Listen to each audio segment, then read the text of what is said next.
الحمدللہ انشاءاللہ ملک سے مانا سرت خطیب ہماری نئی آواز سے آئے مجلس کو خطاب فرمانے جا رہے ہیں. آپ سابق خطابت عالی جناب مولانا مسلم زیدی صاحب قبلہ جو تمام سخت مصروفیت کے باوجود میری نئی کی آواز سے تشریف لائے ہیں. مومنین اکرام سے گزارش ہے کہ فرض کو تشریف رکھے مجلس کا فوراً آغاز ہونے جا رہا ہے. میں گزارش کر رہا ہوں مولانا مسلم زیدی صاحب قبلہ سے جو ممبر سے تشریف لائیں اور مجلس کو خطاب فرمائیں.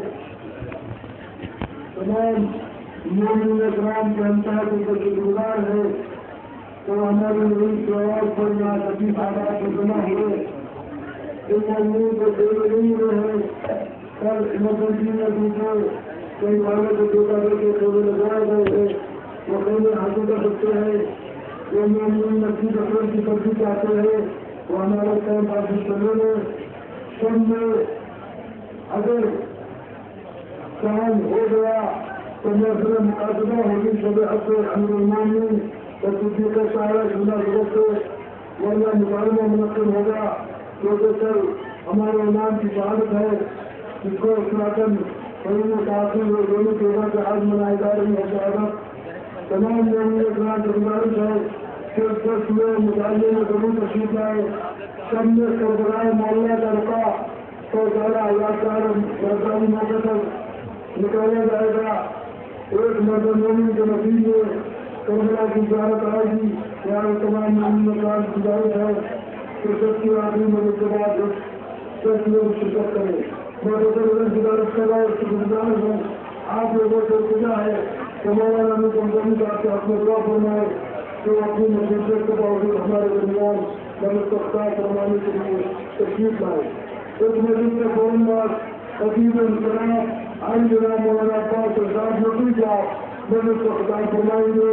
مغرب کے بعد مولانا حسن عباس کا اور مغرب سے پہلے مولانا علی نواز کا مجلس کو خطاب فرمائیں گے.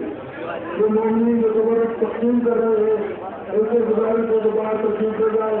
مجلس کا آغاز ہونے جا رہا ہے.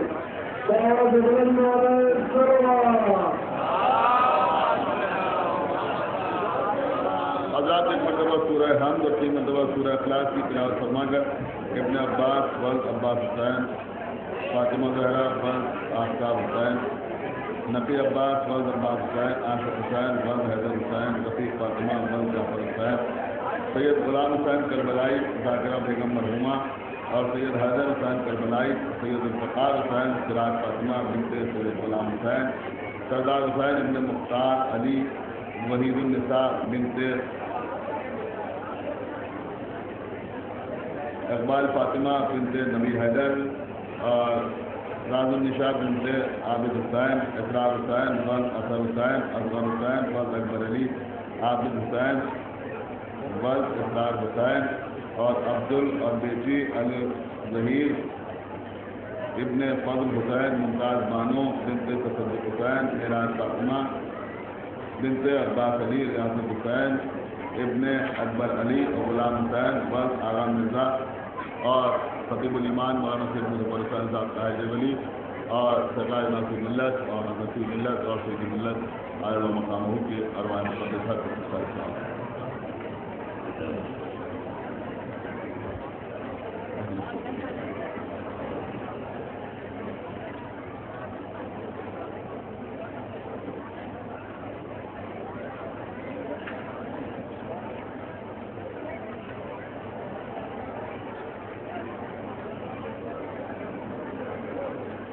حضرات اس مجلس کے بعد مہندی برآمد ہوگی اس میں آپ حضرات شرکت فرمائیں گے. انجمن اطفال حسینی کی جانب سے مہندی برآمد ہوگی اور اس پورے واقعہ پڑھ کر مولانا مہندی حسن ابن زین العابدین صاحب شروع کو عرضہ فرمائیں. اوقات اعلان کی سماعت فرمانے کے مجلس مرشد ثانی برائے سال سوار 2 نومبر 8 بجے شب اندرون روضہ کاظمین لکھنؤ جناب بلال کاظمی صاحب کے بھانجے سید فرحان علی کے سر سوار کے لیے منتقل ہوگی اور اس مجلس میں جناب سید حیدر نواب جعفری صاحب قبلہ مرثیہ پیش فرمائیں گے. تنظیم جعفری کی طرف سے ایک مجلس ہوگی. آپ اللہ سے گزارش ہے کہ اس کو شرکت فرمائیں. فاتحہ.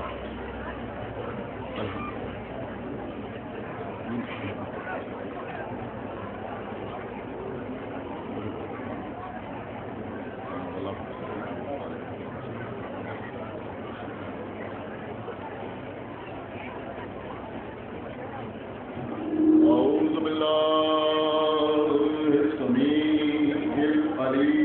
العظيم من الشيطان اللعين الرجيم بسم الله الرحمن الرحيم الحمد لله الذي هدانا لهذا وما كنا لنهتدي لولا أن هدانا الله لقد جاءت رسل ربنا بالحق والصلاة والسلام على صاحب الدين والإسلام والهل والحرام والركن والمقام والصلاة والصيام والسجود والقيام والشريعة والأحكام والحجة والبرهان والمحبة والإرفان والحق والبيان والكتاب والقرآن سيدنا ونبينا وشفيعنا ومولانا ومولى الثقلين جد الحسن والحسين أبي القاسم محمد وعلى أهل بيته الطيبين الطاهرين المعصومين المظلومين المنتخبين المنتجبين الذين أذهب الله عنهم الرجس وطهرهم تطهيرا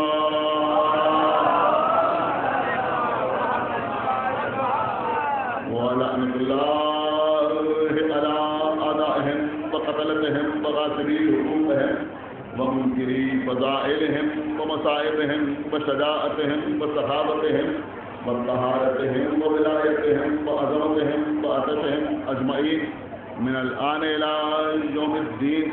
أما بعد فقد قال الله سبحانه تبارك وتعالى في كتابه المجيد وفرقانه الحميد وقوله الحق بسم الله الرحمن الرحيم قل كفى بالله شهيدا بيني وبينكم ومن عنده علم الكتاب صلوات محمد. اس سے پہلے میں گزارش کروں آپ حضرات سے گزارش ہے کہ ہمارے لکھنؤ والے حیدر میاں ہر سال مجالس سے تشریف لاتے تھے. اس سال ان کے صاحبزادے کی طبیعت خراب ہے اور انہوں نے مجھے حکم دیا تھا کہ میں دعا کرا دوں. لہٰذا آپ حضرات دعا کریں کہ خداوند عالم بطفیل بیمار کربلا ان کے فرزند کو صحت کاملہ عطا فرمائے.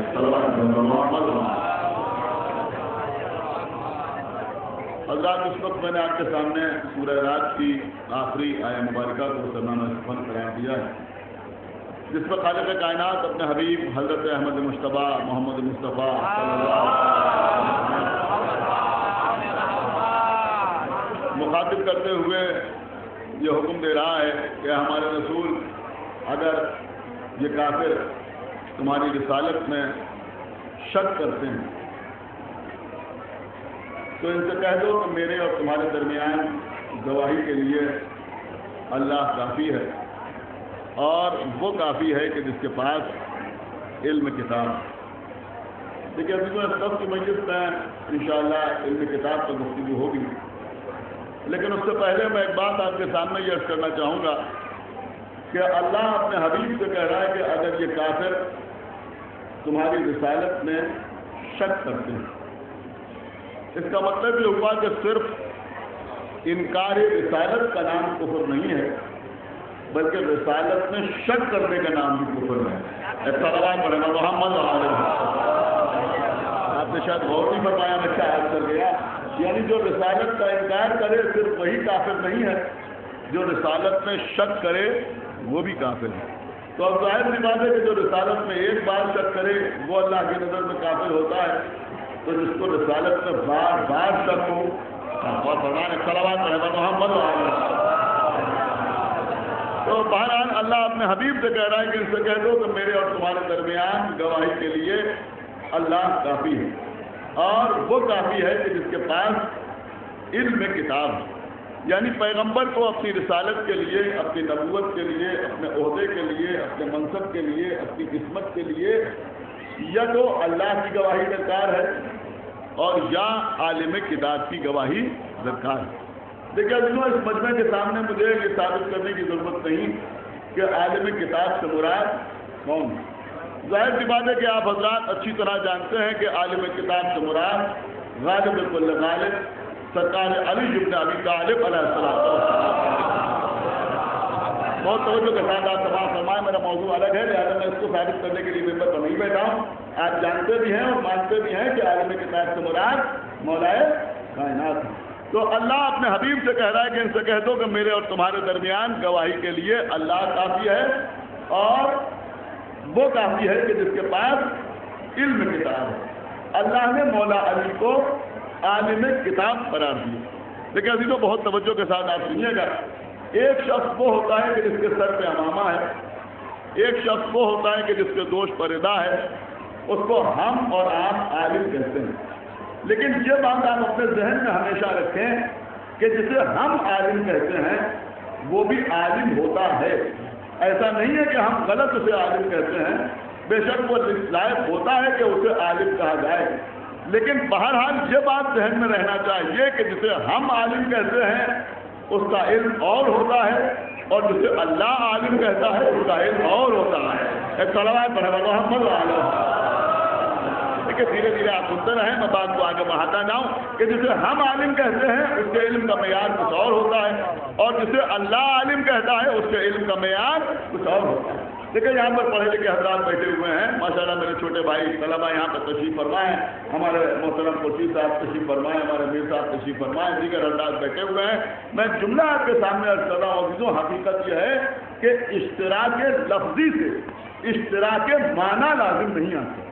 دیکھیے غور کیجیے جو بات میں عرض کر رہا ہوں کہ اشتراک لفظی سے اشتراک معنی لازم نہیں آتا. یعنی اگر ایک لفظ کا استعمال دو الگ الگ شخصیتوں کے لیے ہوتا ہے تو اس کا یہ مطلب نہیں ہوتا کہ اس کا جو مفہوم ان کے لیے ہے وہی مفہوم ان کے لیے ہے. بہت توجہ کے ساتھ سنیں جو بات میں عرض کر رہا ہوں. مثلا اللہ کے جو 99 نام ہمارے اور آپ کے گھروں میں کتبے کی شکل میں لگے رہتے ہیں, ان میں اللہ کا ایک نام سمیع بھی ہے, اور سنیے گا, اور اللہ کا ایک نام بصیر بھی ہے.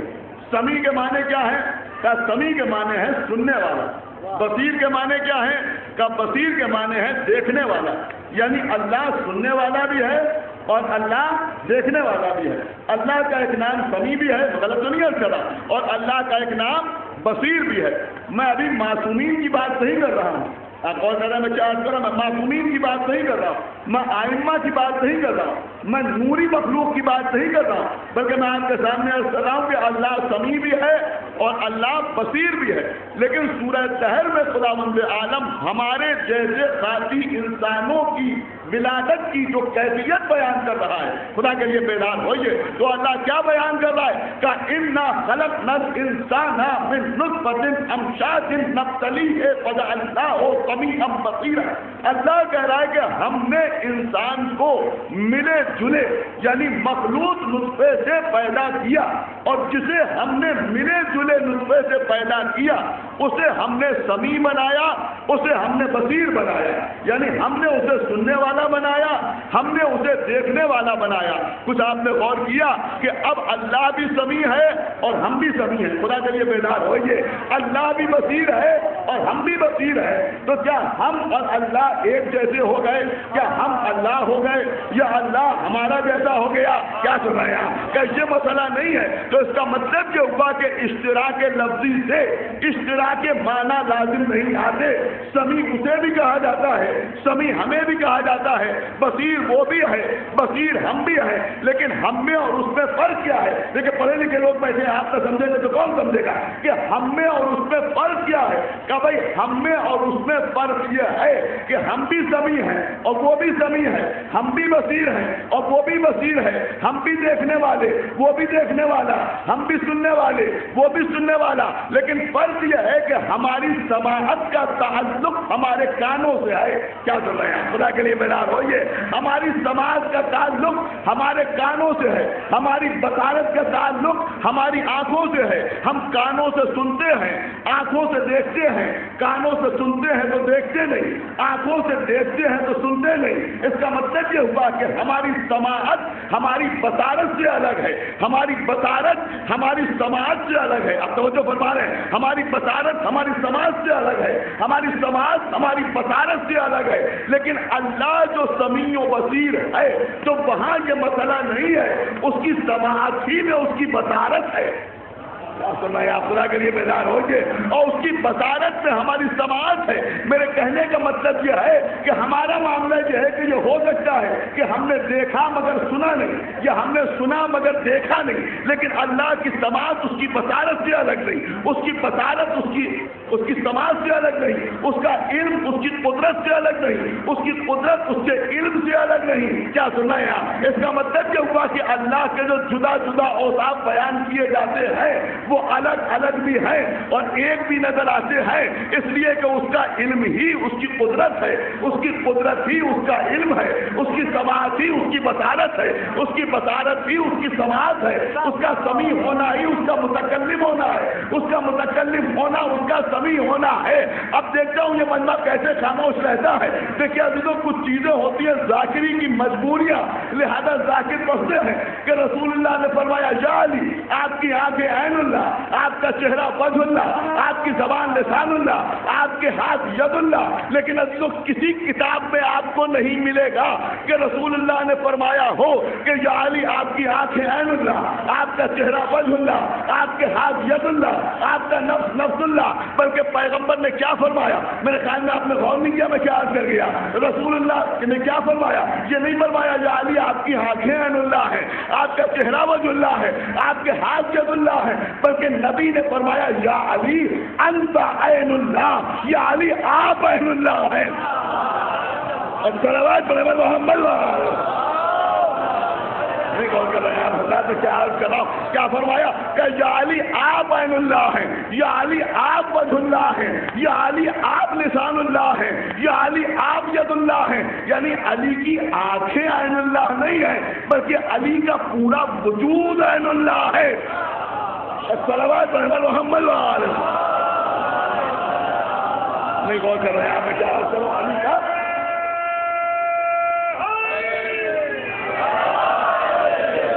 ایک صلوات اور پڑھتے ہیں.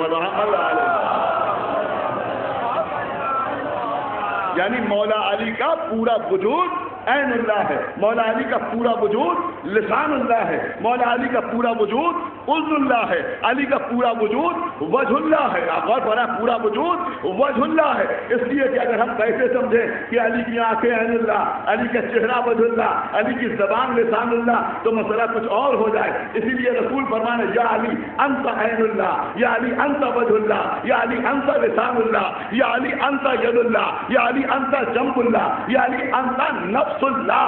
اب سمجھ میں آیا کہ میرے مولا میدان میں جا رہے ہیں, آدھی ذرا پہنے ہوئے ہیں. کسی نے کہا کہ یا علی یہ آپ آدھی ذرا کیوں پہنے ہیں؟ میرے مولا نے فرمایا میں آدھی ذرا اس لیے پہنے ہوں کہ مجھے میدان سے بھاگنا نہیں ہے. کیا بنایا؟ مجھے میدان سے بھاگنا نہیں ہے, مجھے میدان سے فرار نہیں کرنا ہے, لہذا آدھی ذرا پہنے ہو کہ یا علی لیکن اگر کوئی پیچھے سے حملہ کر دے تو میرے مولا نے فرمایا کہ تم نے مجھے اپنا جیسا سمجھ رکھا ہے, جیسے میں سامنے دیکھتا ہوں. صلوات محمد.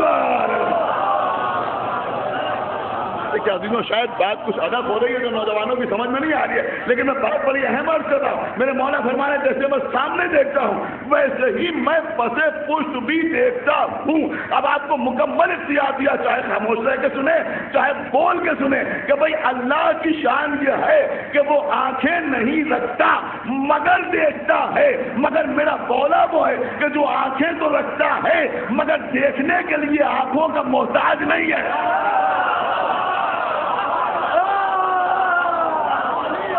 صلوات محمد.